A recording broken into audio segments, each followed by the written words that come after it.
আমন্ত্রণ চ্যানেল 24 এর দুপুর 1টার খবরে। শুনছিলেন একেএস সংবাদ শিরোনাম। আপনাদের সাথে আছি আশিক তমাল। সচিবালয়ে বিএনপির স্থায়ী কমিটির বৈঠক শেষে কথা বলেছেন বিএনপির সিনিয়র যুগ্ম মহাসচিব রুহুল কবির রিজভী। সেখানে আছেন আমাদের সহকর্মী আশিকিন প্রিন্স। আমরা চলে যাচ্ছি তার কাছে। প্রিন্স, সকল জল্পনা কল্পনার অবসান ঘটিয়ে বিএনপির পক্ষ থেকে ঘোষণা করা হয়েছে রাষ্ট্রপতি পদে বিএনপির প্রার্থী হচ্ছেন মির্জা ফখরুল ইসলাম আলমগীর। কিছুক্ষণ আগে প্রধানমন্ত্রী তারেক রহমান একই সাথে যিনি দলের চেয়ারপারসন তিনি দলের সিনিয়র যারা নেতা রয়েছেন, মন্ত্রী পরিষদের যারা জ্যেষ্ঠ নেতা রয়েছেন তাদের সাথে বৈঠক করেছেন এবং বৈঠকে এই ঘোষণাটি দেওয়া হয়েছে। সর্বশেষ যে বৈঠকটি হয়েছিল দলের স্থায়ী কমিটির, সেই দলের স্থায়ী কমিটি সিদ্ধান্ত জানিয়েছিল যে রাষ্ট্রপতি পদে বিএনপিকে প্রার্থী হবেন সেই সিদ্ধান্ত গ্রহণ করবেন দলের চেয়ারপারসন তারেক রহমান। চেয়ারপারসন কিন্তু তার যে সিদ্ধান্ত সেই সিদ্ধান্ত জানিয়ে দিয়েছেন এবং আপনাদের জানিয়ে রাখি যে একই সাথে মির্জা ফখরুল ইসলাম আলমগীর দলের যে মহাসচিব পদে ছিলেন সেই মহাসচিব পদ থেকেও পদত্যাগ করেছেন এবং একই সাথে দলের স্থায়ী কমিটির সদস্য তিনি ছিলেন, সেই স্থায়ী কমিটির সদস্য পদ থেকে পদত্যাগ করেছেন। তবে যেহেতু তিনি এলজিআরডি মন্ত্রী ছিলেন, এলজিআরডি মন্ত্রণালয়ের মন্ত্রী পদ থেকে তিনি পদত্যাগ করেছেন কিনা সে বিষয়ে কিন্তু সুস্পষ্টভাবে দলের সিনিয়র যুগ্ম মহাসচিব রিজভী আহমেদ তিনি কিন্তু সুস্পষ্টভাবে কিছু বলেন। তিনি বলেন যে এখন পরবর্তী যে প্রক্রিয়াগুলো আছে সেই প্রক্রিয়াগুলো ফলো করা হবে এবং কিছুক্ষণের মধ্যেই আমরা জানতে পেরেছি যে তার যে মনোনয়নপত্র সেটি নির্বাচন কমিশনে নির্বাচনী কর্তার কাছে এটি জমা দেওয়া হবে, কারণ আজকে মনোনয়নপত্র জমা দেওয়ার শেষ তারিখ। এরই মধ্যে জাতীয় সংসদের চিফ হুইপ তিনি কিন্তু সচিবালয়ে প্রধানমন্ত্রীর যে অফিস রয়েছে সেখানে রয়েছেন এবং তিনি কিন্তু নির্বাচনী কর্তার অফিস থেকে বিএনপির পক্ষে মনোনয়নপত্র কিনেছিলেন এবং তিনি জানিয়েছেন যে তারা এখান থেকে সরাসরি চলে যাবে নির্বাচন কমিশনে, সেখানে বিএনপি প্রার্থী মির্জা ফখরুল ইসলাম আলমগীরের পক্ষে তারা মনোনয়নপত্র দাখিল করবেন। আপনাকে জানিয়ে রাখি যে দীর্ঘ সময় ধরে বিএনপির মহাসচিবের দায়িত্ব সামলেছেন মির্জা ফখরুল ইসলাম আলমগীর এবং মির্জা ফখরুল ইসলাম আলমগীর রাজনৈতিক অঙ্গনে অত্যন্ত সুপরিচিত এবং সবার কাছে কিন্তু গ্রহণযোগ্য হিসেবে পরিচিত আছেন।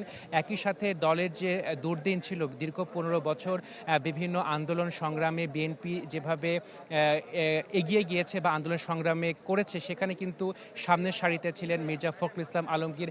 একটা পর্যায়ে দলের চেয়ারপারসন বেগম খালেদা জিয়া তিনি জেলে ছিলেন। একই সাথে তারেক রহমান যিনি বর্তমান প্রধানমন্ত্রী তাকে অনিবার্য কারণে দেশের বাইরে লন্ডনে থাকতে হয়েছে এবং এই বেগম খালেদা জিয়া এবং তারেক রহমানের অবর্তমানে মির্জা ফখরুল ইসলাম আলমগীর বিএনপির মতো বড় একটি দলে তিনি হাল ধরেছিলেন। বিএনপি 1991 সালে সরকার গঠন করেছিল, একই সাথে 1996 সালে সরকার গঠন করেছিল, 2001 সালে সরকার গঠন করেছিল, পরবর্তীতে 2026 সালে নির্বাচনে সরকার গঠন করেছে। এছাড়া এর আগে জিয়াউর রহমান যিনি বিএনপি দলের প্রতিষ্ঠাতা তার নেতৃত্বে কিন্তু সরকার গঠন করেছিল। তো সেই ক্ষেত্রে একটি বড় দল, ঐতিহ্যবাহী দলের যে প্রার্থী সে প্রার্থী হলেন দলেরই একজন পরীক্ষিত নেতা যিনি মির্জা ফখরুল ইসলাম আলমগীর, যার মনোনয়ন কিছুক্ষণের মধ্যে হয়তো বা নির্বাচনী কর্তার কাছে দাখিল করা হবে। এবং একটি গুরুত্বপূর্ণ বিষয় যে যেহেতু সংসদে বিএনপির 2/3 সংখ্যাগরিষ্ঠতা রয়েছে সেহেতু বাংলাদেশের 23তম রাষ্ট্রপতি হতে যাচ্ছেন মির্জা ফখরুল ইসলাম আলমগীর। প্রিন্স, আপনাকে ধন্যবাদ। সচিবালয় থেকে আমাদের সঙ্গে যুক্ত হয়েছিলেন আশিকিন প্রিন্স। রাষ্ট্রপতি পদে বিএনপির প্রার্থী হলেন দলটির মহাসচিব মির্জা ফখরুল ইসলাম আলমগীর। সচিবালয়ে দলের সর্বোচ্চ নীতি নির্ধারণী ফোরাম স্থায়ী কমিটির বৈঠক শেষে এই ঘোষণা দেন দলটির সিনিয়র যুগ্ম মহাসচিব রুহুল কবির রিজভী। বাংলাদেশ জাতীয়তাবাদী দলের পক্ষ থেকে আনন্দের সাথে জানাচ্ছি বাংলাদেশ জাতীয়তাবাদী দলের রাষ্ট্রপতি প্রার্থী হয়েছেন দলের সংগ্রামী মহাসচিব মির্জা ফখরুল ইসলাম আলমগীর। বন্ধুরা আমার, কিছুক্ষণ আগে দলের সম্মানিত চেয়ারম্যান এবং প্রজাতন্ত্রী বাংলাদেশ সরকারের প্রধানমন্ত্রীর সাথে বৈঠকে এই সিদ্ধান্ত গৃহীত হয়েছে। বাংলাদেশ জাতীয়তাবাদী দলের প্রার্থী হয়েছেন মির্জা ফখরুল ইসলাম আলমগীর এবং তিনি প্রার্থী হওয়ার সাথে সাথে রাষ্ট্রপতি পদে প্রার্থী হিসেবে লিবারেল ডেমোক্রেটিক পার্টির চেয়ারম্যান অবসরপ্রাপ্ত কর্নেল ওলি আহমেদের মনোনয়নপত্র জমা দিয়েছে 11 দলীয় ঐক্য। দুপুরে প্রধান নির্বাচন কমিশনার ও রাষ্ট্রপতি নির্বাচনের নির্বাচনী কর্তার কাছে মনোনয়নপত্র জমা দেন 11 দলীয় ঐক্যের নেতারা। পরে জোট সমন্বয়ক হামিদুর রহমান আজাদ আশা করেন রাষ্ট্রপতি নির্বাচনে সমালোচনার ঊর্ধ্বে উঠে যোগ্য প্রার্থী হিসেবে অলি আহমেদকে ইতিবাচকভাবে দেখবে জাতি। তিনি আরও বলেন, সংবিধানের 70 অনুচ্ছেদের কারণে সংসদ সদস্যদের স্বাধীনভাবে ভোট দেওয়ার সুযোগ নেই। এতে অনেক ক্ষেত্রেই সংসদ সদস্যরা নিজেদের পছন্দ অনুযায়ী ভোট দিতে পারেন না। এরপরও প্রতিদ্বন্দ্বিতা ছাড়া কোনো নির্বাচন হোক তা চায় না 11 দল।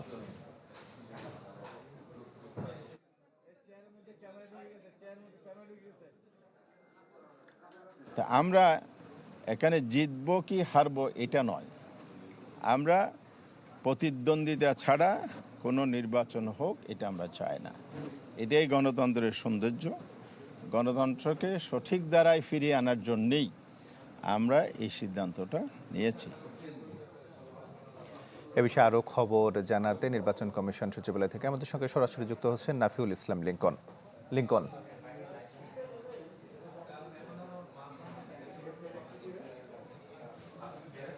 আমরা জানি যে আগামী 20 আগস্ট সংসদে অধিবেশনের কক্ষেই রাষ্ট্রপতি নির্বাচন হবে এবং সেই লক্ষ্যে তফসিল অনুযায়ী আজ বিকাল 4টা পর্যন্ত প্রার্থীদের মনোনয়নপত্র জমা দেওয়ার শেষ সময় এবং এর মধ্যে 11 দলের নেতৃত্বে হামিদুর রহমান আজাদ তার নেতৃত্বে একটি প্রতিনিধি দল কিন্তু এই মনোনয়নপত্র জমা দিয়েছেন এবং তারা নির্বাচন কমিশনের সঙ্গে কথা বলেছেন এবং গণমাধ্যমের সঙ্গে কথা বলার সময় যে বিষয়টি স্পষ্ট করেছেন সেটি হচ্ছে তারা মনোনয়নপত্রের জমা দেওয়ার পর যেটি বলেছেন সেটি হচ্ছে সংখ্যাগরিষ্ঠ না থাকার পরেও তারা এই নির্বাচনে প্রতিদ্বন্দ্বিতা করছেন এবং বারবার বলার চেষ্টা করেছেন যে কোন নির্বাচন প্রতিদ্বন্দ্বিতা ছাড়া হোক সেটি তারা চান না এবং তাদের পক্ষে যে প্রার্থী হয়েছেন কর্নেল অলি তিনি তার যোগ্যতা নিয়েও তারা ইতিবাচকভাবে বলেছেন যে কর্নেল অলিকে প্রার্থী করা হয়েছে এবং দেশের মানুষ একজন স্বচ্ছ এবং ভালো ইমেজের মানুষ হিসেবেই কর্নেল অলিকে গ্রহণ করবে এবং এটি বলার চেষ্টা করা হয়েছে এবং পাশাপাশি আজ বিএনপির স্থায়ী কমিটির সদস্য সহ সিনিয়র নেতারা সচিবালয়ে যে বৈঠকটি করেছেন সেটিরও সমালোচনা করেছেন। তারা বলার চেষ্টা করেছেন যে একটি নির্বাহী কার্যালয়ে দেশের প্রশাসনের যেখানে নির্বাহী কার্যালয় সেখানে বসে রাজনৈতিক কর্মসূচি পালন করা এটি দেশের ইতিহাসে কখনো হয়নি এবং এর মাধ্যমে দিয়ে তারা এই বিষয়টির ব্যাপক সমালোচনা করেছেন, যদিও বিএনপির পক্ষ থেকে এর ব্যাখ্যা দেওয়া হয়েছে। আমরা নির্বাচন কমিশন কার্যালয় অপেক্ষা করছি বিকাল 3টা নাগাদ বিএনপির পক্ষ থেকে, অর্থাৎ বিএনপির মনোনয়ন এরই মধ্যে চূড়ান্ত করা হয়েছে, মির্জা ফখরুল ইসলাম আলমগীরকে প্রার্থী করা হয়েছে এবং সেই প্রার্থিতা নিয়ে সেই মনোনয়নপত্র নিয়ে বিএনপির প্রতিনিধি দল নির্বাচন কমিশনে আসবেন এবং নির্বাচন কমিশনে জমা দেওয়ার পর কিন্তু তারা কথা বলবেন।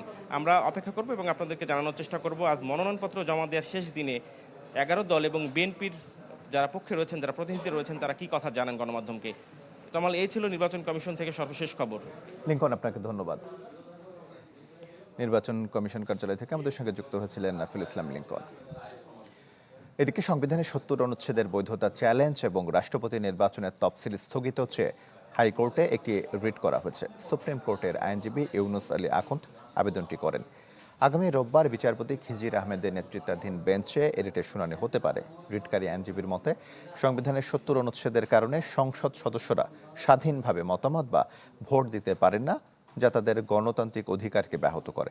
এছাড়া 20 আগস্ট দেশের 23তম রাষ্ট্রপতি নির্বাচনে 70 অনুচ্ছেদ বহালও দলীয় সিদ্ধান্তের বাইরে ভোট দিলে সদস্যপদ বাতিল হবে। এ বাধ্যবাধকতাকে কেন্দ্র করে মূলত তফসিল স্থগিতের আবেদন জানানো হয়। যুক্তরাষ্ট্রের ব্যবসায়ীদের বাংলাদেশে দীর্ঘমেয়াদী পরিকল্পনায় বিনিয়োগের আহ্বান জানিয়েছেন প্রধানমন্ত্রী তারেক রহমান। তিনি বলেছেন, সরকারের লক্ষ্য শুধু বিদেশি বিনিয়োগ আকর্ষণ নয়, পারস্পরিক লাভজনক অংশীদারত্ব গড়ে তোলা।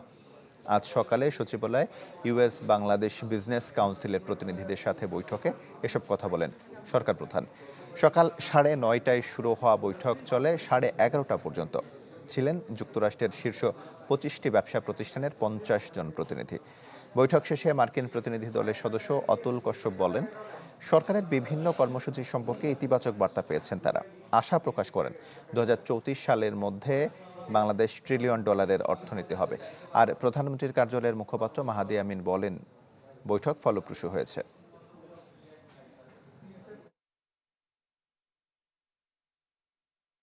কীভাবে বাংলাদেশে কর্মসংস্থান তৈরি করা যায় এবং সরকারের বিভিন্ন ম্যানিফেস্টোতে যে পলিসিগুলো রয়েছে এগুলো বাস্তবায়নে আমেরিকার প্রাইভেট সেক্টর থেকে কীভাবে ভূমিকা রাখা যায় এগুলো নিয়ে বিস্তারিত আলোচনা হয়েছে। We believe in the vision of the Honorable Prime Minister of Bangladesh being a $1 trillion economy by 2034.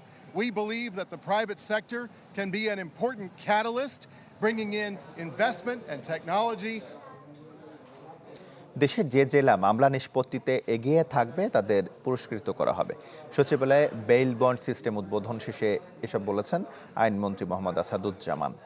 আরও 12 জেলায় বেইল বন্ড সিস্টেম চালু করার কথাও বলেন আইনমন্ত্রী। জানান, আইনের শাসন ও ন্যায় বিচার প্রতিষ্ঠা করতে চায় সরকার। বেইল বন্ড সিস্টেমের মাধ্যমে এখন এক ক্লিকেই জামিন পাওয়া সম্ভব বলেও জানান আইনমন্ত্রী। এর ফলে মামলায় মানুষের হয়রানি কমেছে বলেও দাবি তার। আজ থেকে 12 জেলা সহ দেশে মোট 28টি জেলায় চালু হলো বেইল বন্ড সিস্টেম।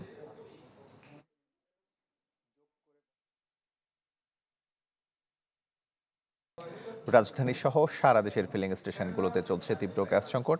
এ বিষয়ে আরও খবর জানাতে তেজগাঁও থেকে আমাদের সঙ্গে সরাসরি যুক্ত হচ্ছেন সাজ্জাদুল হক। সাজ্জাদ, সকালের খবরে আপনি জানিয়েছিলেন যে গ্যাসের চাপ কম থাকায় গ্যাস পাচ্ছে না গ্রাহকরা, এখনকার কি অবস্থা জানাবেন?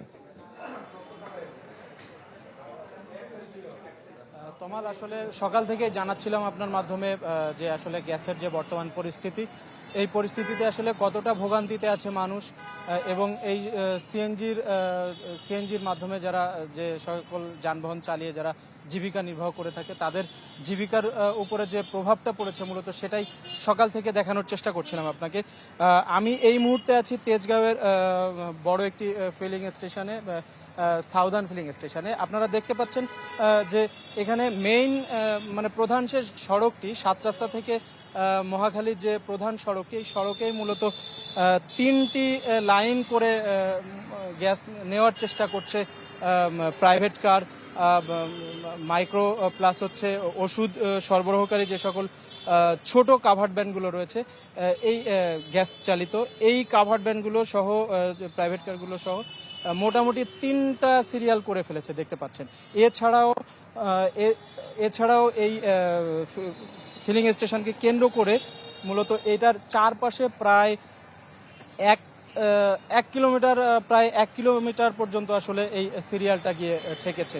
এবং এই চালকদের সাথে আসলে আমরা কথা বলেছি, সকাল থেকেই কথা বলেছি, একটু আগেও কথা বলেছি। তারা আসলে নানাভাবে তাদের ক্ষোভের কথা বলছে যে কেন আসলে এই পরিস্থিতিটা আসলে এখনো সামাল দেওয়া যাচ্ছে না, এবং তারা সরকারের প্রতি নানাভাবে তারা বলছেন যে আসলে এই পরিস্থিতিটা আসলে খুব দ্রুত সমাধান করা দরকার, না হলে তাদের রুজির উপরে এই প্রভাবটা পড়ছে এবং তারা অনেক কষ্টের মাধ্যমে আসলে দিনাতিপাত করছে। সাজ্জাদ, আপনাকে ধন্যবাদ। রাজধানীর গ্যাস সংকটের খবর জানাচ্ছিলেন সাজ্জাদুল হক। জানাবো অন্যান্য খবর। নানা জল্পনার পর বৈদ্যুতিক বাসের যুগে প্রবেশ করতে যাচ্ছে বাংলাদেশ। সবকিছু ঠিক থাকলে 3 মাসের মধ্যে ঢাকা সড়কে দেখা যাবে আধুনিক এই গণপরিবহন। মন্ত্রী বলছেন, অবকাঠামো নির্মাণ ও প্রশিক্ষণ শুরু হবে শিগগিরই। বিশেষজ্ঞদের মতে বিশৃঙ্খল বাস নেটওয়ার্ক নিয়মের মধ্যে এলেই কেবল সুফল মিলবে। সাদবিন শফিকের রিপোর্ট। বিশৃঙ্খলা, অনিয়ম আর দুর্ভোগ রাজধানী ঢাকার গণপরিবহনের এক চেনা চিত্র। যাত্রী সেবাকে বৃদ্ধাঙ্গুলি দেখিয়ে সড়কে দাপিয়ে বেড়াচ্ছে মেয়াদ উত্তীর্ণ লক্কর বাস। পরিস্থিতির উত্তরণে গণপরিবহন হিসেবে বিদ্যুৎ চালিত আধুনিক বাস সংযোজনের উদ্যোগ নেওয়া হলেও আলোর মুখ দেখেনি। তবে আবারও এমন পরিকল্পনা নতুন সরকারের। প্রথম ধাপে 200 ইলেকট্রিক বাস সড়কে নামানোর সিদ্ধান্ত নেওয়া হয়েছে। এর মধ্যে 50টি নারীদের জন্য। সড়ক পরিবহন মন্ত্রী বলছেন, 3 মাসের মধ্যেই যাত্রী সেবায় দৃশ্যমান হবে এসব বাস। আপনি আজকে যদি প্রজেক্ট নেন 1-1.5 বছর লাগবে বাস আনতে। এই জন্য আমরা ডাইরেক্ট প্রক্রুটমেন্ট মেথডে গিয়েছি, তাতে আমরা দ্রুত সময়ের মধ্যে পাবো। আমি মনে করছি সব কিছু ঠিক থাকলে 3 মাসের মধ্যে আপনি ইলেকট্রিক বাস চড়ছেন বা দেখছেন। অ্যাট দ্য সেম টাইম তার সার্ভিসিং স্টেশন, তারপর তার চার্জিং স্টেশন, তারপর সেটা পরিচালনার ক্ষেত্রে আমাদের অভিজ্ঞ জনবল নেই, তাদেরকে ট্রেনিং এই 3 মাসের মধ্যে চলবে। দীর্ঘসূত্রতা এড়াতে সরাসরি ক্রয় প্রক্রিয়া সংগ্রহ করা হবে এসব বাস। পূর্বে এ ধরনের উদ্যোগ বাস মালিক সমিতি বাগড়া দিলেও এবার তেমনটি হবে না বলে বিশ্বাস সড়ক পরিবহন মন্ত্রীর। আমি বাস মালিক সমিতি এবং শ্রমিক সংগঠনের কোনো বাধা পাচ্ছি না। আমরা তাদেরকে ডেকে উৎসাহিত করছি যে তারাও ইলেকট্রিক বাসে আসবে এবং তারা একই রুটে একাধিক মালিকানার বাস চালাতে পারবে না। তাদেরকেও একটা কোম্পানি করতে হবে, তারা ইলেকট্রিক বাসে আসবে, জরাজীর্ণ বাস ইতিমধ্যে আপনি জানেন আমরা মেনশন করেছি, বাস 20 বছরের অধিক হলে আর ফিটনেস পাবে না। তবে 3 মাসের মধ্যে চালকদের প্রশিক্ষণ, ডিপো তৈরি ও চার্জিং স্টেশন সহ প্রয়োজনীয় অবকাঠামো নির্মাণ কতটা বাস্তবসম্মত তা নিয়ে তৈরি হয়েছে প্রশ্ন। বুয়েটের এই যোগাযোগ বিশেষজ্ঞ বলছেন, পর্যাপ্ত প্রস্তুতি ছাড়া ইলেকট্রিক বাস নামালে বিফলে যেতে পারে উদ্যোগ। যারা কাজ করবে তাদের প্রস্তুতি নেওয়া এবং যারা টেকনিশিয়ান থাকবে তাদেরকে আপনি ট্রেনিং দিয়ে প্রস্তুত করতে হবে। আমি বলবো যে একটা মাস্টার প্ল্যান লাগবে, শুধু বাস প্রকিউরমেন্ট না, পুরো ইকোসিস্টেমটাকে আগে প্রস্তুত করতে হবে যাতে করে আমার ইকোসিস্টেমের সাথে এটা মানানসই হয়। নতুবা আমরা বাস কিনতে পারি এবং চলাতেও পারবো, কিন্তু সেটা টেকসই হবে কি না এই প্রশ্নটা কিন্তু চলে আসবে। বিদ্যমান এলোপাতাড়ি বাস নেটওয়ার্ক শৃঙ্খলার মধ্যে এলেই কেবল ইলেকট্রিক বাস যাত্রী সেবায় কার্যকর ভূমিকা রাখতে পারবে বলে মনে করেন বিশেষজ্ঞরা। সাদবিন শফিক, চ্যানেল 24, ঢাকা।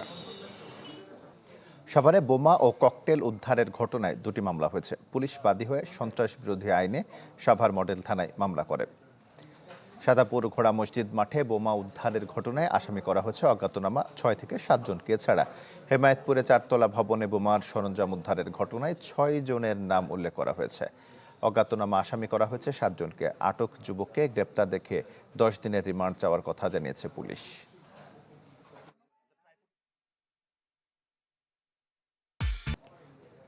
অনিয়ম, দুর্নীতি আর বদলি বাণিজ্য ঠেকাতে লটারিতে সরকারি কর্মকর্তাদের পদায়ন। গণপূর্ত অধিদপ্তরের এমন পদক্ষেপ নিয়েও দেখা দিয়েছে বিতর্ক। অভিযোগ উঠেছে 767 উপসহকারী প্রকৌশলীর বদলিতে মানা হয়নি নীতিমালা। লটারিতে রাখা হয়নি হাসিনা আমলের সুবিধাভোগীদের। ফয়সাল হোসেনের রিপোর্ট।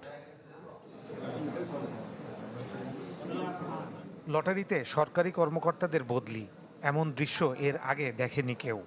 একটি বক্সে কর্মকর্তাদের নাম, বদলি কর্মস্থলের নাম অন্যটিতে।